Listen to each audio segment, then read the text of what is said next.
Good evening, I'm Jeff Bennett. On the Navaz is away. On the NewsHour tonight, the CDC's vaccine committee changes recommendations for hepatitis B shots for newborns and a major shift for childhood immunizations. The world's largest streaming service announces plans to acquire one of Hollywood's oldest studios. And Minnesota's Somali community pushes back against President Trump's rhetorical attacks as it prepares for immigration raids. I want him changing his tongue because he doesn't know us. Come over here, Donald Trump. You are our president.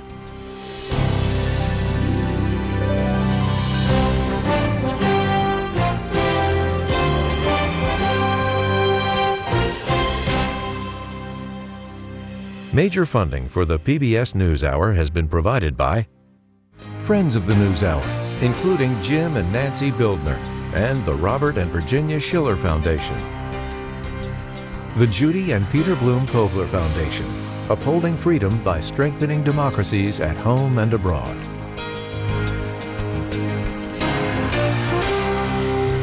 It really matters when you have an opportunity to give back. Being part of something that's bigger than myself, that's what brings me happiness. Being able to integrate your professional career with some of these other things that are important to you, it's critical to be happy at the end of the day. You know, this is our community too, and we want to participate and give back to it. People want those opportunities to make an impact and a difference.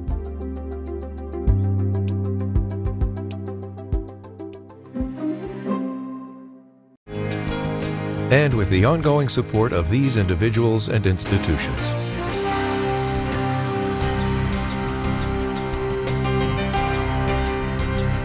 And friends of the NewsHour.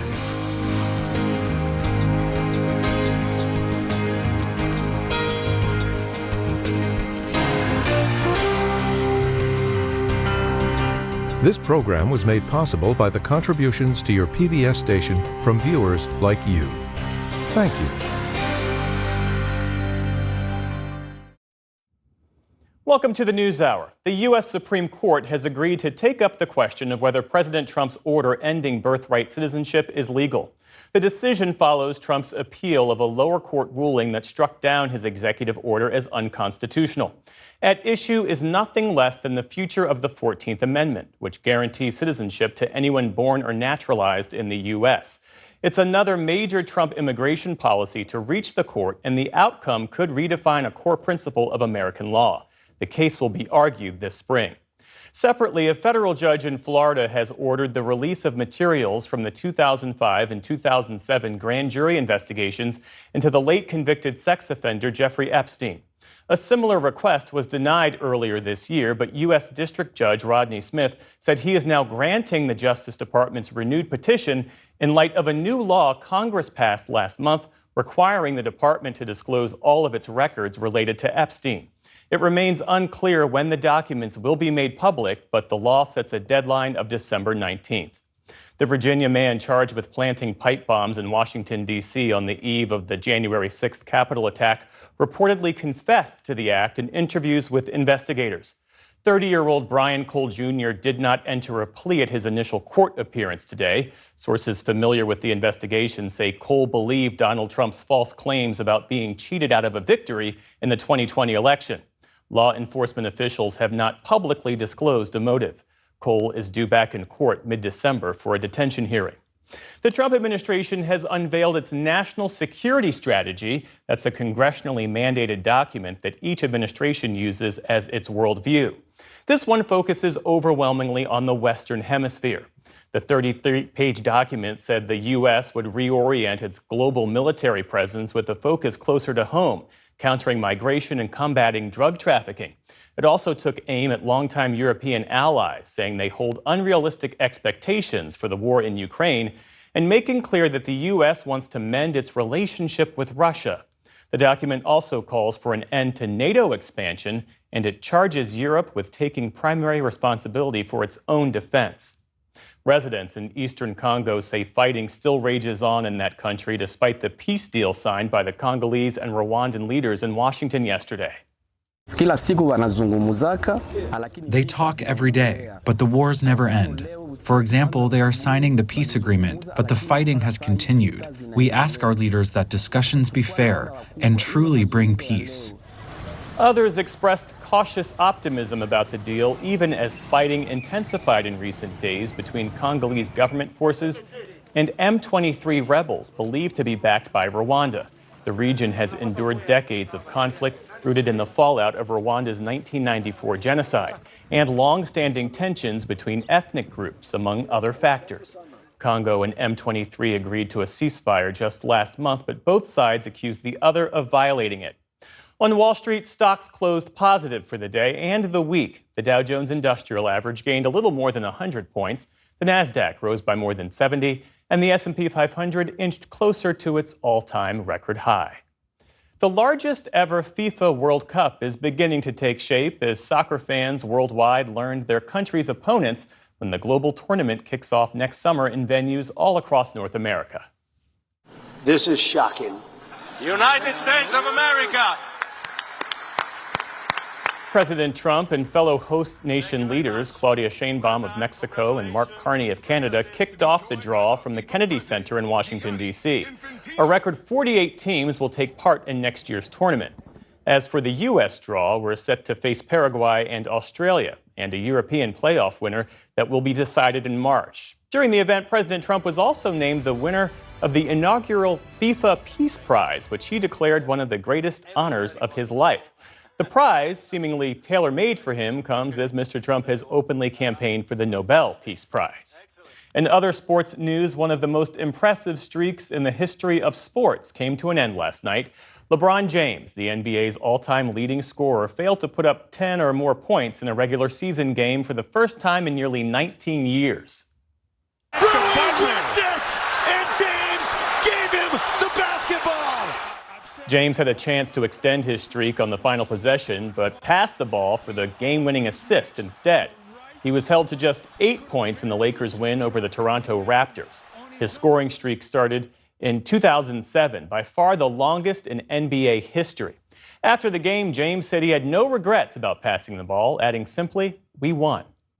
And a passing of note, famed architect Frank Gehry has died. He passed away at his home in Santa Monica, California, after a brief respiratory illness.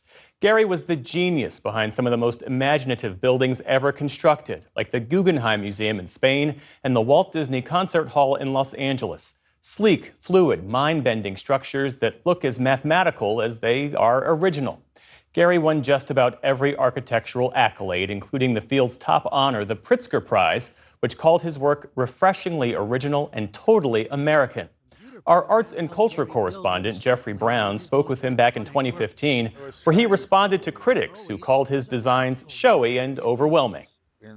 They're not ego trips in the negative sense of an ego trip. I mean, you see a lot of so-called architecture that part of the ego trip overpowers the functionality and the budget and all that stuff. So it's the essence. It's finding an essence. Why be expressive on the outside? Because everything around isn't. Frank Gehry was 96 years old.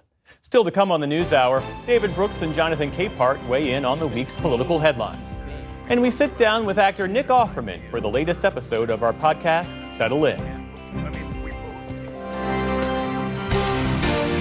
This is the PBS NewsHour from the David M. Rubenstein Studio at WETA in Washington and in the West from the Walter Cronkite School of Journalism at Arizona State University.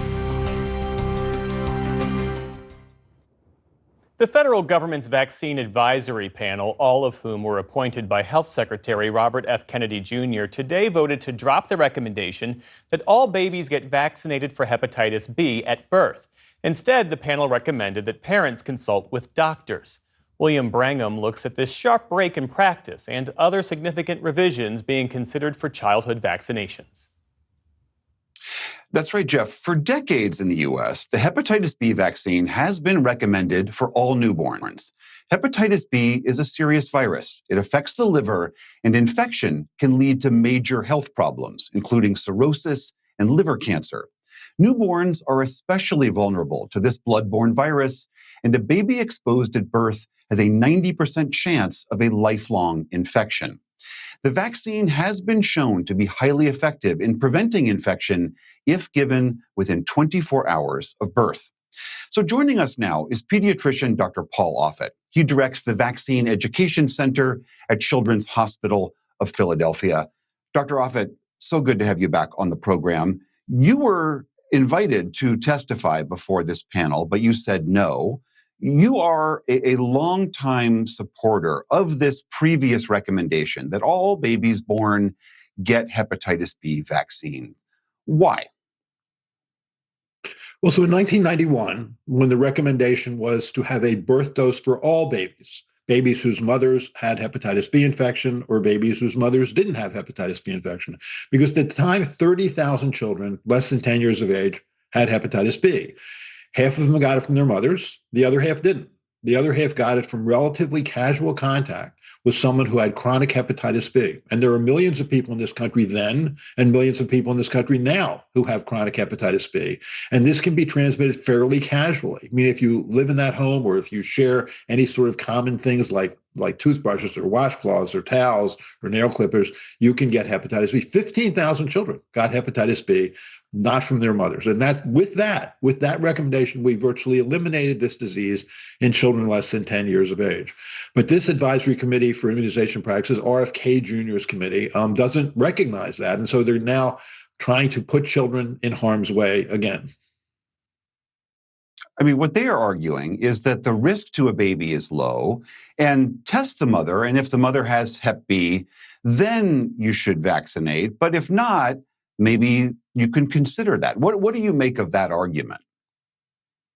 I think it's not founded on the epidemiology. I mean, if it was true that children would not come in contact with anyone who had chronic infection and therefore be at risk of this disease, then that would make sense. But you knew that in the early 90s, 15,000 children less than 10 years of age got hepatitis B. They didn't get it from being sex workers. They didn't get it from being intravenous drug users. They got it from coming in contact with one of the millions and millions of people in this country who have chronic hepatitis B. And most people who have chronic hepatitis B don't know that they have it. So testing the mother is not good enough. What you should do is you should test everybody with whom this baby comes in contact or this young child comes in contact, which obviously is not possible to do. So the more reasonable thing to do is to just vaccinate all babies, because we actually had a birth dose recommendation only for babies whose mothers had hepatitis B from 1982 to 1991 and made little impact on this disease in young children. It wasn't until we had the birth dose for all that we made an impact. This committee, this Robert F. Kennedy Jr.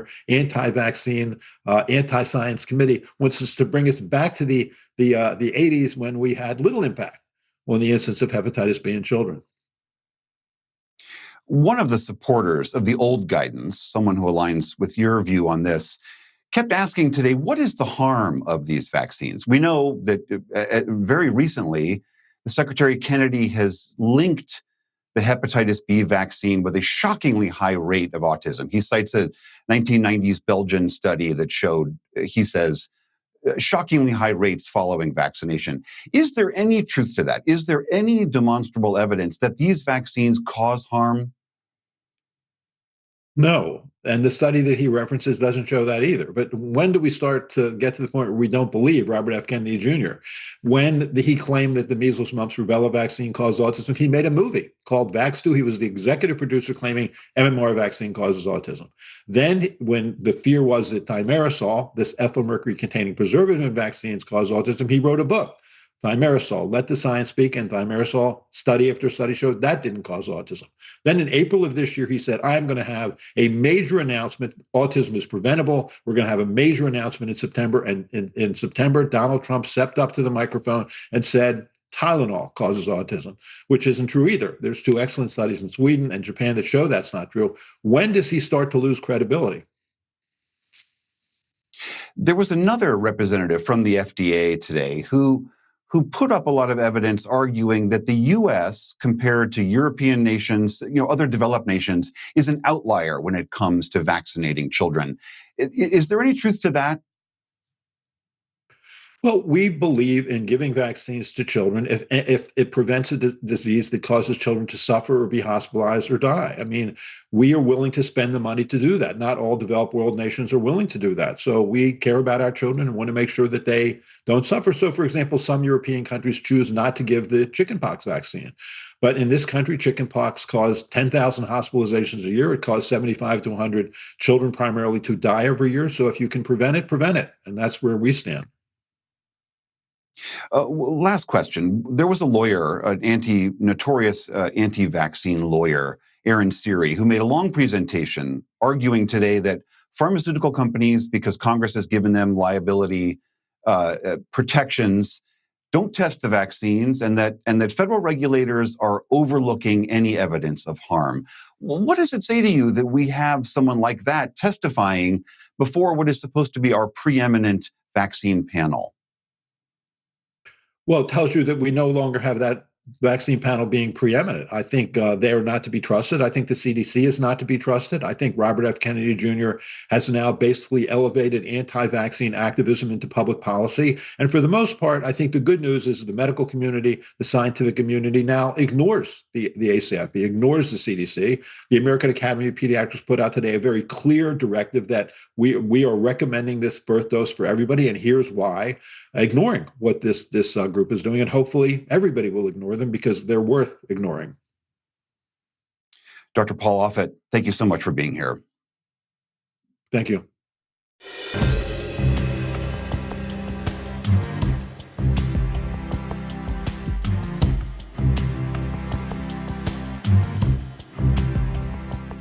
Netflix has struck a nearly $83 billion deal to acquire Warner Brothers, beating out Paramount and Comcast after a bidding war. If finalized, it would unite the world's largest streamer with one of Hollywood's oldest studios, giving Netflix access to major franchises like the DC Universe, Game of Thrones, and Harry Potter. Warner Brothers would spin off cable networks, including CNN, TNT, and TBS, before the deal closes. The move raises big questions about the future of theatrical releases and serious concerns about market concentration. It's expected to face intense antitrust scrutiny from the Trump Justice Department. Joining us now to break it all down is Matt Bellany, founding partner of Puck and author of Puck's What I'm Hearing newsletter. Thanks for being with us. Thanks for having me. So Netflix built its reputation. It's prided itself on being a builder rather than a buyer. So what does it want with Warner Brothers, and why now?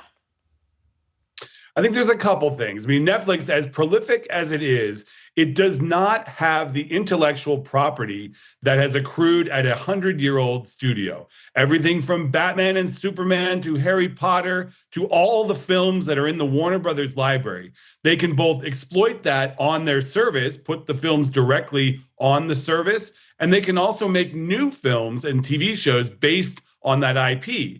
And for a service like Netflix that's really only been making original content for about a decade, that is extremely valuable. And on the HBO side, that's a big competitor. So they take that competitor out, and they also have now a premium version of a streamer to put next to Netflix, where they could use it as an upsell, they could bundle it together, they can get a whole lot of data from it. They can do a lot of things with that. So it's really valuable from both streaming and the studio side. A group of film producers sent an open letter to Congress warning of, this is a quote, cascading disastrous outcomes if this deal goes through. The Writers Guild of America is also opposed to it.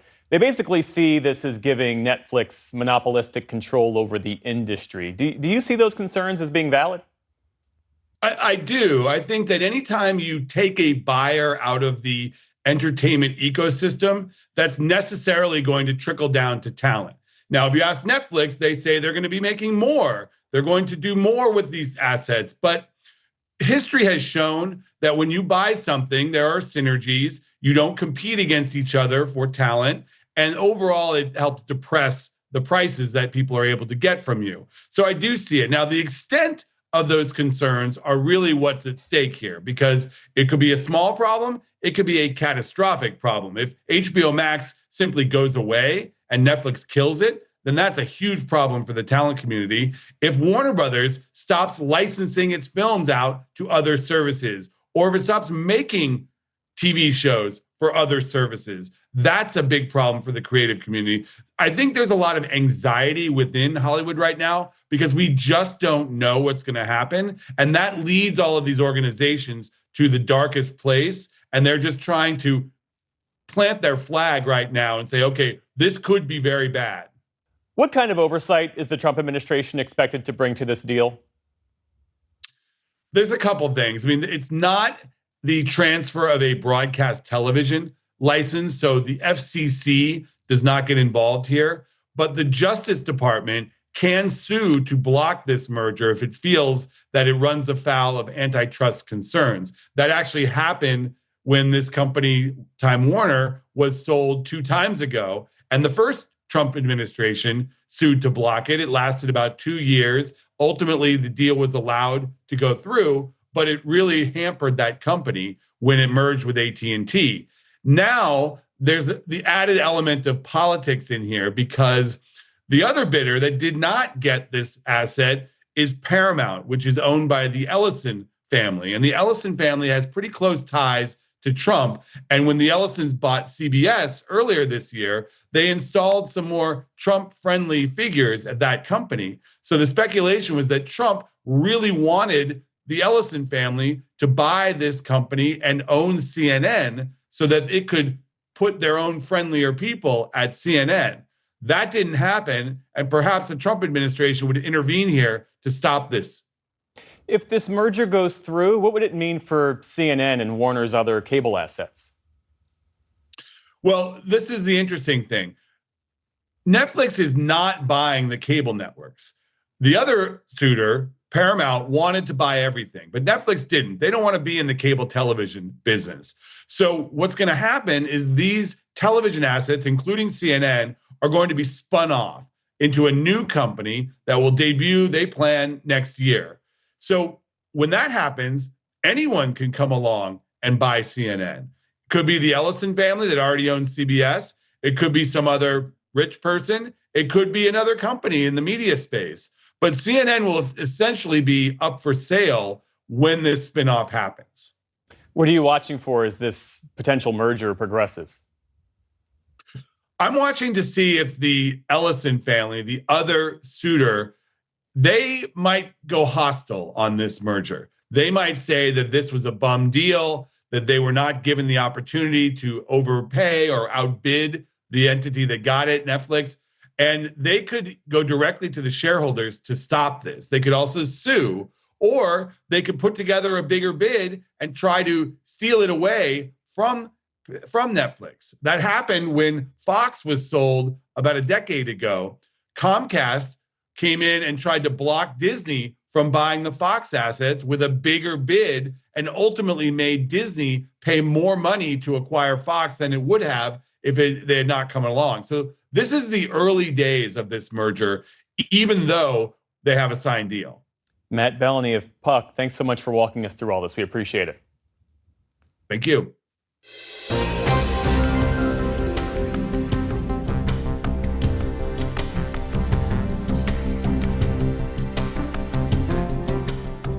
President Trump in recent days has taken aim at Minnesota's Somali community with xenophobic remarks and calls for removal from the U.S. It coincides with a new ICE operation in the Twin Cities that's resulted in at least 5 arrests of Somali immigrants. Special correspondent Fred DeSam Lazaro has this report on the community's response and how we got here, including a sweeping fraud scandal that's gripping the state. At Carmel Mall, a hub for Somali life and culture in South Minneapolis, business has been slower than usual this week. It's very scary, especially the small business owner, for us, for me, all the business, Carmel Mall. We're not making any money. Concern rose here after word of an increase in federal immigration enforcement targeting Minnesota's Somali community. The state is home to about 80,000 people of Somali descent, the largest such population in the country. Most are citizens, and many were born here. The stepped-up enforcement, dubbed Operation Metro Surge, follows President Trump's repeated attacks on Minnesota's Somali community. They contribute nothing. I don't want them in our country, I'll be honest with you. Their country stinks. The president also singled out Ilhan Omar, the progressive Somalia-born Minnesota congresswoman who he's long criticized. Ilhan Omar is garbage. She's garbage. Her friends are garbage. These aren't people that work. These aren't people that say, let's go, come on, let's make this place great. These are people that do nothing but complain. I was shocked, bro. I was like, what? I was just like, really? He said that? I mean, I've seen him say crazy things, but now it hits home. The comments sparked an uproar in Minnesota's Somali community. We really thought, wow, why would somebody call a whole community and say you're garbage or you stink? Actually, we smell really good. Even Somali Americans who voted for Trump, like business owner Waris Mahmoud, expressed anger. We want he make America great, but not insulting the people he is the president. I want he change, his tongue because he doesn't know us. Come over here, Donald Trump. You are our president. Come over here, have a tea, and you will learn who we are. President Trump targeted Somali immigrants in his first term, too. But his rhetoric sharpened dramatically this week amid increased national attention to a series of massive Minnesota fraud scandals in which almost all of the dozens of people charged so far are of Somali descent. In one case, hundreds of millions of dollars were allegedly stolen from a program meant to feed children during the pandemic. Officials called it the largest COVID-era fraud scheme in the country. Authorities later said there was large-scale fraud in a program designed to help people with disabilities get housing. And in September, a woman was charged for defrauding a state autism treatment program. All told, federal prosecutors estimate fraud in Minnesota could cost taxpayers over $1 billion. When you started to read about these fraud stories, what was your reaction as a Somali American? Well, I was ashamed. Ahmad Samatar is an international studies professor at Macalester College in St. Paul. Originally from Somalia, he's lived in Minnesota for over 30 years. He says Somalis mostly started arriving here in the 1990s, fleeing their country's civil war. They were drawn to Minnesota's generous safety net, including refugee resettlement nonprofits based here. That's partly why he was so angered by Somalis' involvement in the fraud cases.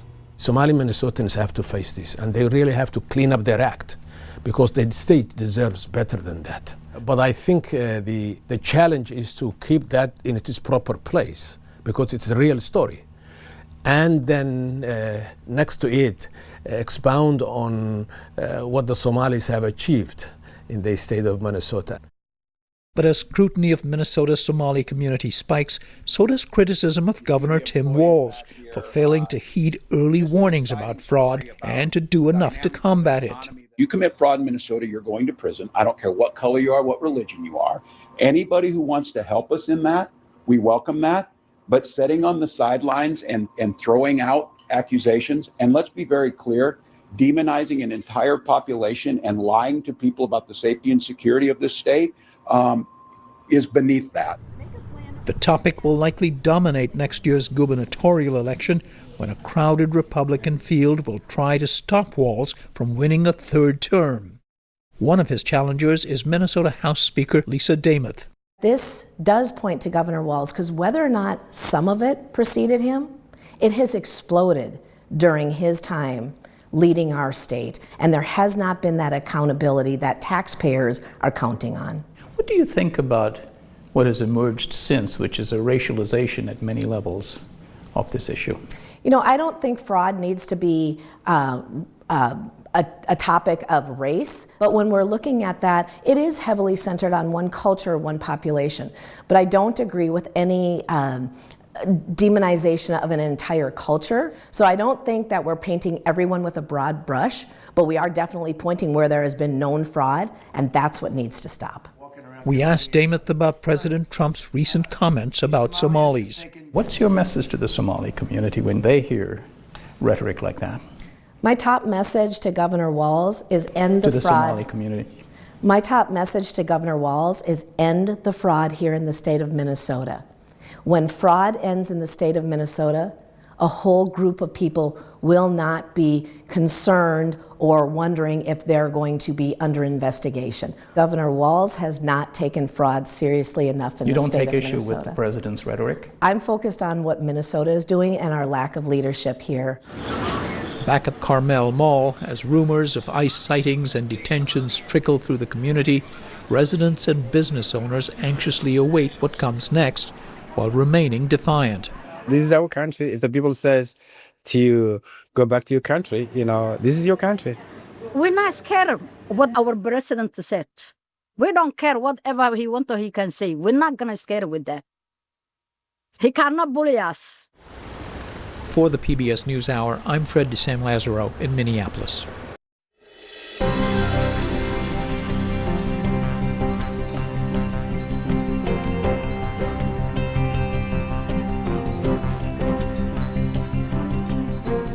From the fallout over a controversial boat strike to growing fractures inside the House GOP, lots to discuss tonight with Brooks and Capehart. That's New York Times columnist David Brooks and Jonathan Capehart of MS Now. Good evening, gentlemen. It's great to see you both. Hey, Jeff, see you. So Washington has been consumed this past week with a debate over a series of strikes that killed 2 survivors of an initial attack on a suspected Venezuelan drug boat back in September. And Jonathan, the administration says that that strike and others like it are necessary to protect U.S. interests.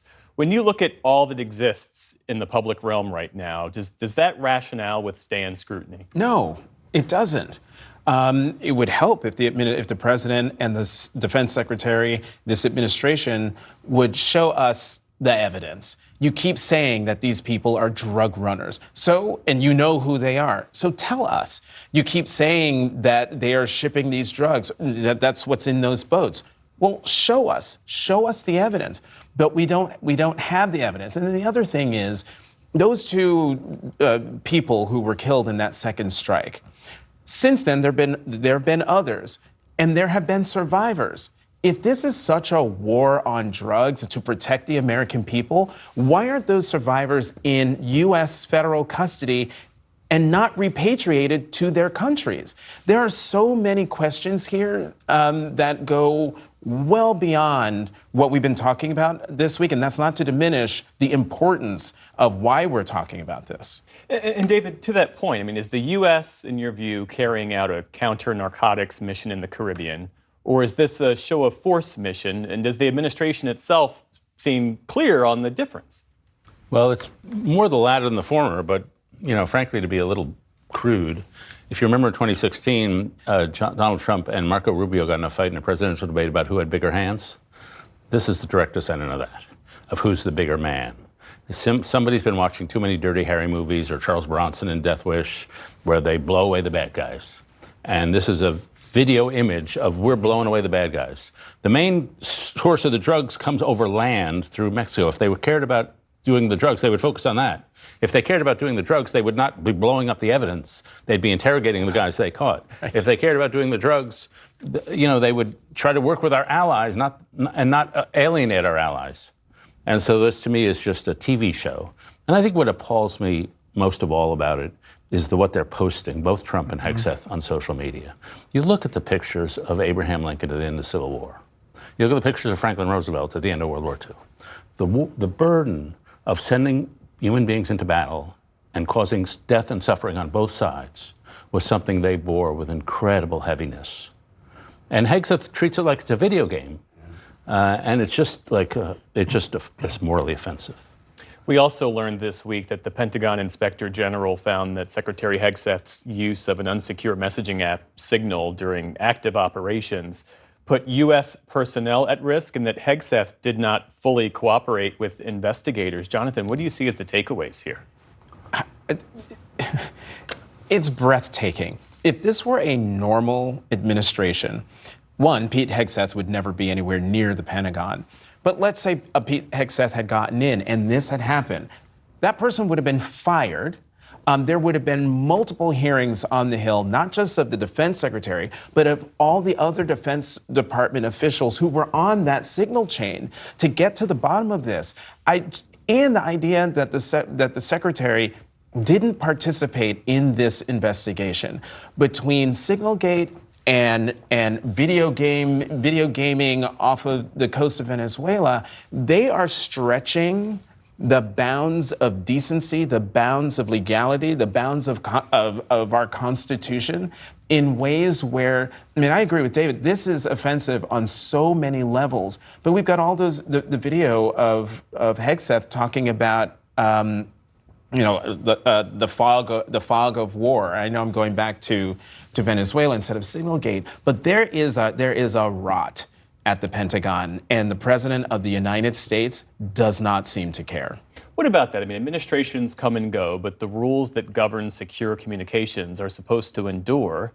What does it say that a cabinet secretary, the defense secretary, could disregard those rules with so little apparent consequence? Yeah, I would love to know if they ever had a conversation after Jeff Goldberg's story came out and where they said, should we just admit it, we screwed up? Like, I think a normal human being would say, yeah, we screwed up. But then I remember Hegseth got off a plane or a helicopter, and instead of saying the obvious, which actually would have earned him a little credibility, given what the story he was stuck with, he went after Jeff, and then he didn't cooperate with this investigation. And when the investigation comes out, saying explicitly in black and white that he endangered U.S. troops, he said, oh, totally exonerated. And so there's just a history of not only a little lie, like they didn't bend the truth. They broke it, stepped on it, burned it, and buried it in the ground. And so I would love to know if they even have a consciousness, maybe we should tell the truth that we messed up. Yeah. You know, we spend a lot of time on this program looking at the political divide and the toxic discourse fueled by conspiracy theories and misinformation. And last night, there was this admission that really caught our attention. Dan Bongino, who was once this prominent right-wing influencer who trafficked in conspiracy theories, he explained why he pushed those narratives, and we should explain to our audience, he's now the #2 official at the FBI, and he promoted, years ago, false claims about the January 6th pipe bomb case, even suggesting that it was an inside job. Here's what he said to Sean Hannity last night.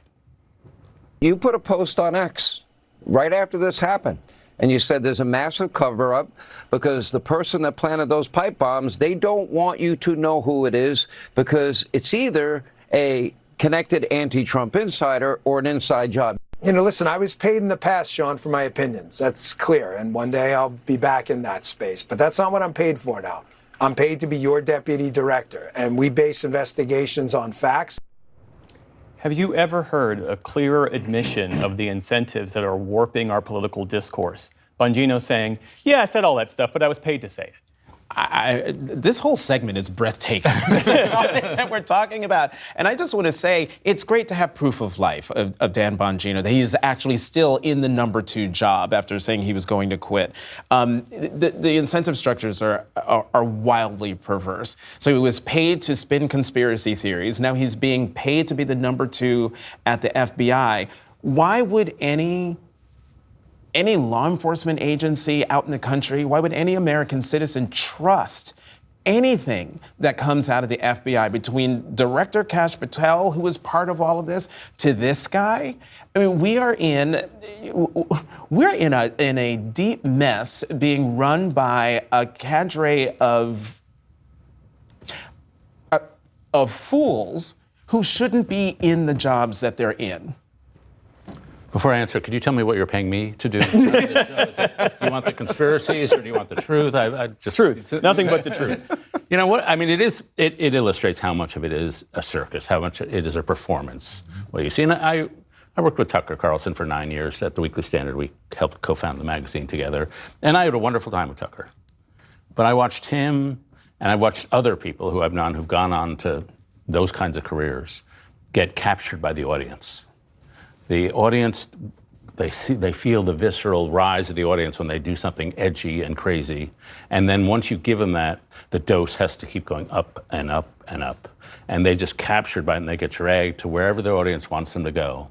And they become, in Tucker's case, I don't know Mr. Bongino, but he is a different human being than the one I knew. And I think it is this seductive process of populist sort of drug dealing, basically, and intellectual drug dealing. What's to be done about it? I mean, the suspect in the January 6th pipe bomber case reportedly said that he believed the conspiracy and the false claims that Trump didn't win the election. There are clear consequences to this misinformation and these conspiracy theories. Are there? We've just seen more than 1,000 people who participated in the riot of the Capitol on January 6th were held accountable in courts of law, only to be pardoned by the President of the United States. So at this point, great, you found the bomber.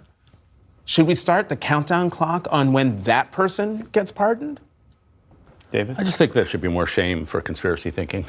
You know, if you think January 6th was an inside job, if you think 9/11 was an inside job, you are spreading the kind of acidic disinformation that destroys all our institutions. And just to ride my hobby horse for a little bit, if you think the FBI and Joe Biden's Justice Department was hiding some massive conspiracy about Jeffrey Epstein, you are defaming the men and women of the FBI and the DOJ.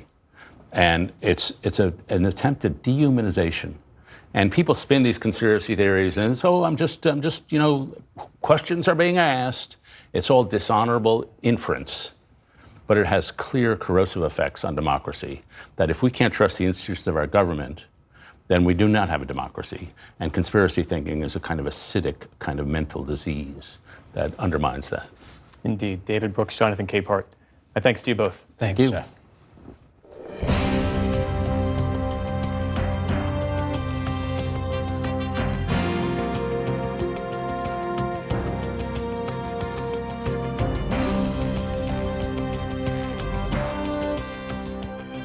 We turn now to our video podcast, Settle In. In our latest episode, I speak with actor Nick Offerman, who joined me on a video call during a break on set.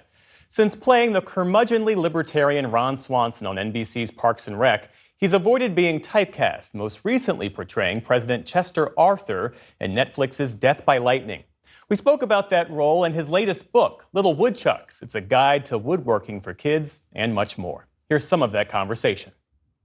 So this book, it is such a joyful, mischievous guide to working with your hands. What made you come up with this idea to write a woodworking book specifically for kids, but also their parents who might be learning alongside them? Well, I've had my wood shop for 20 plus years, and I ran the shop with my co-author, whose name is Lee Buchanan. And we both came from families where we were taught to use tools and make things, whether it was sew buttons on our clothing or make things in the kitchen or make things with tools in the shop. And it has just made our lives better. And so over the years, we talked about different ideas for passing along this knowledge to families, because it's funny, you know, the book is designed for families to learn to make things together. But it's kind of a gentle way of saying, hey, parents, you can teach your kids to use tools, but also I know a lot of you also don't know how to use tools. So this is a really fun way to put people's phones and iPads down and spend time together improving their lives without using any algorithms, just with a hammer and a pair of pliers and a good time. Well, that's one of the things I love about the book is that these projects, when you show the finished result, they look as if the kids actually made them, as opposed to, you know, no disrespect to set designers, but a set designer making them and saying, here, kid, hold this. But, you know, before you found success as an actor, you spent years, you know, building sets, sanding floors, taking odd jobs. What did those lean years teach you about perseverance? Well, you know, my mom and dad are incredible citizens. They raised four kids with good values and a great work ethic. And so, you know, going into the arts is a risky proposition. And I said, I want to go to theater school. I want to try and be an actor. And they said, well, we support you because you have a good work ethic, but try and have something to fall back on so that you can make a living in case you don't get cast on Parks and Rec until you're 38 years old. Have another way to feed yourself. And I already had these tool skills that I grew up with. And so I became a carpenter. I started framing houses, and then I ended up building a lot of scenery, as you pointed out. I mean, there were years in my 20s when I thought that might be my life. I was like, well, I'm not really getting cast in plays the way I want to, but I really love building scenery. And so If I ended up just being a scenic carpenter in Chicago for my career, that would have been a pretty wonderful theater community to work in, and I would have been very happy. So I've always been so grateful that I have those skills while I'm waiting for the next script to come in. I want to ask you about this new Netflix series, Death by Lightning. You play President Chester Arthur, a figure that I would think it's fair to say most Americans know little about. What drew you to that role? Well, first of all, I think that's a spoiler alert to say President Chester Arthur. And hilariously, most of the audience, won't actually know, but they've probably heard the name Chester Arthur. But the incredible thing about how that series came to be, our wonderful writer, Mike Makowski, read the book Destiny of the Republic by Candice Millard, who's a historian whose books I happen to love already. She has a wonderful book about Teddy Roosevelt, a great Winston Churchill book. And so Makowski read the book and just said, holy cow, this story is incredible, and nobody knows it. I mean, reading the script and especially learning about the journey, the crazy roller coaster arc that Chester A. Arthur goes through in his journey becoming vice president and then, spoiler alert, ultimately president, just blew me away. I was so excited to hopefully inspire the audience. I mean, it's such a lush production. Matt Ross beautifully directed it. Benioff and Weiss and Bernie Caulfield produced it. They also made a little show called Game of Thrones. And this felt as lush. Like they lavished so much attention on the beautiful, the sets and the costumes, and the cast is so astonishing. I just love the idea of inspiring our American audience to the idea that we can actually get past the corruption in politics, and we have the power to choose somebody with integrity. It's crazy that would be a novel idea, but it's certainly one we seem to have gotten away from. And you can hear and watch full episodes of Settle In on YouTube, Spotify, Apple Podcasts, or wherever you get your podcasts. And we'll be back shortly, but first take a moment to hear from your local PBS station. It's a chance to offer your support, which helps to keep programs like the NewsHour on the air.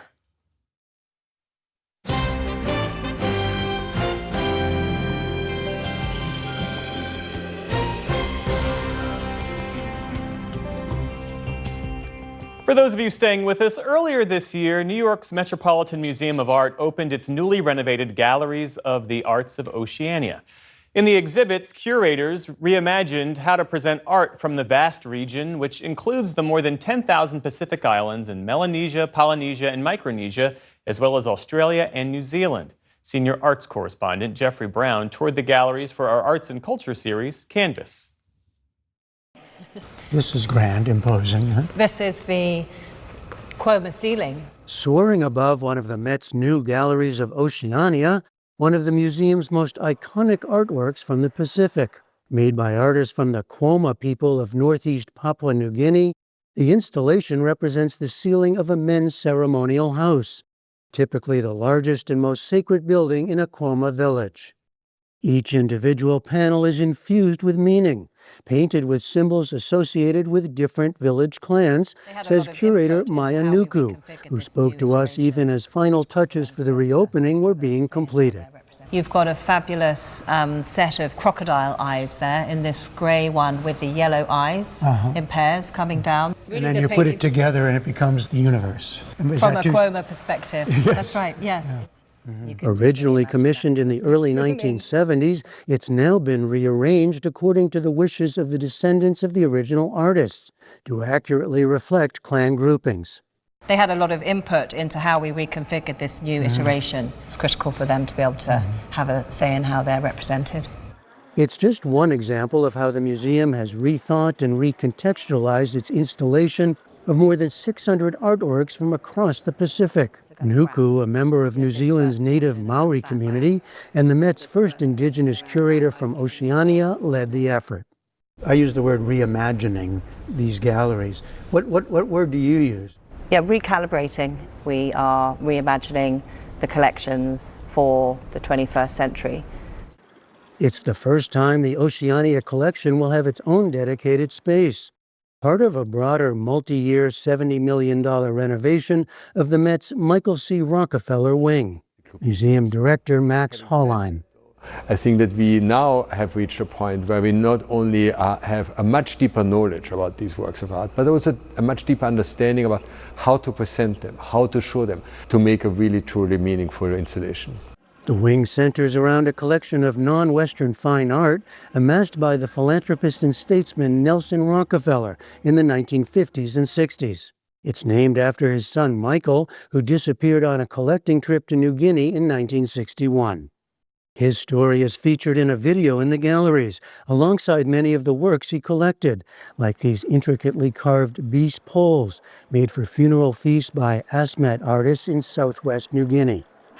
He was very invested in recording the names of artists. So for this Asmat collection, we have the names of the artists, sculptures, and even some of the commissioning chiefs. So really, they're not anonymous craftsmen from the past. They are master carvers, they are master weavers, and they have names and biographies, and they are really revered in the culture. I think people go sometimes through these galleries and think that these are all works from way back, as if it's antiquity. This is the art of the last century. It has had deep impact also on other cultures and traditions, and that's something that's coming really to the fore here. A big challenge in the reimagining, the Met's Pacific works represent some 140 distinct cultures from a region covering almost a third of the world's surface. Art from Oceania is really very unfamiliar to many people, and so what I was really interested in doing with this new redisplay was to have people understand the relationships, the line that's pulling all of these cultures through over this vast kind of sphere of space and time.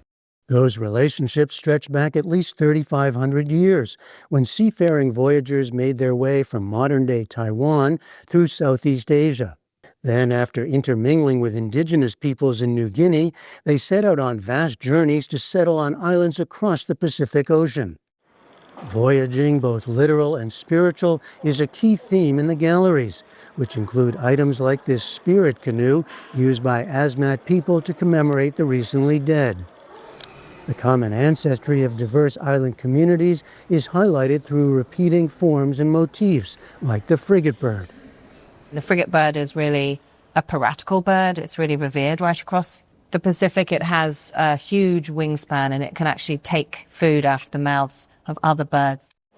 Another key theme, this is living contemporary art, now represented with new acquisitions like this work by Toloi Havini, who was born on the island of Bougainville. It was quite an honor to be asked to contribute something as a contemporary artist. It sort of shows that we're here, we're proud, and we have artworks that deserve to be seen in the global context of art. The designs that I have integrated into the materiality of my work really speak to my ancestors' designs about care and protection, about the things that we hold precious to us. Those designs are rendered on copper, referencing the copper mine in her region that led to a civil war. This might not look traditional because I've used the materiality that speaks very much to appropriation and extraction because I'm using copper. And yet when I show my community the work, there's no question that it comes from and is an artwork. Like Havini's work, curator Maya Nuku hopes the new galleries reflect living traditions that can speak to all people today. The fact that we are just one stitch in this, genealogical fabric that stretches over millennia, and the planet, the land, the seas are not ours. We're stewards of them for this generation. For the PBS NewsHour, I'm Jeffrey Brown at the Metropolitan Museum of Art in New York.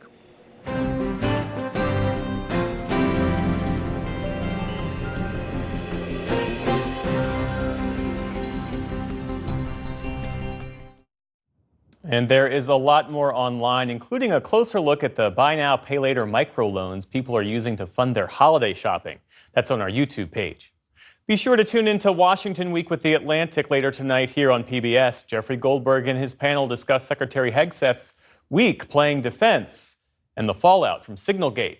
And watch PBS News Weekend tomorrow for a look at how AI is being used to help predict preterm births. And that is the News Hour for tonight and for this week. I'm Jeff Bennett. For all of us here at the PBS News Hour, thanks for spending part of your evening with us. Have a great weekend. Major funding for the PBS NewsHour has been provided by the ongoing support of these individuals and institutions, and friends of the NewsHour, including Kathy and Paul Anderson, and Camilla and George Smith. The Walton Family Foundation, working for solutions to protect water during climate change so people and nature can thrive together. The William and Flora Hewlett Foundation, for more than 50 years advancing ideas and supporting institutions to promote a better world at hewlett.org.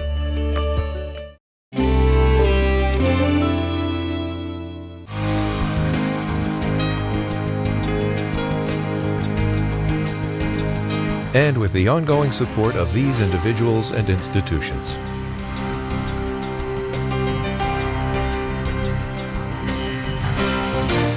And friends of the NewsHour.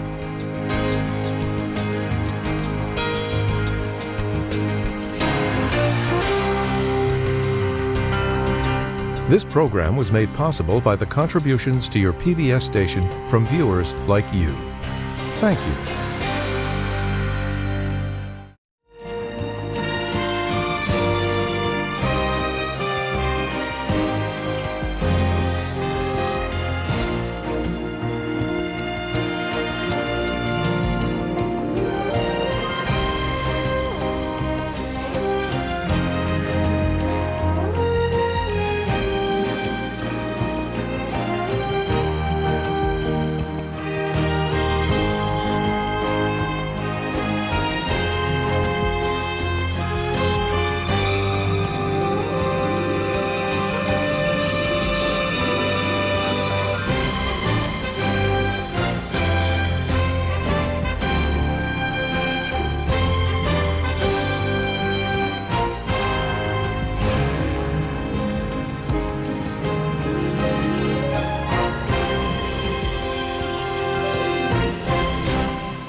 You're watching PBS.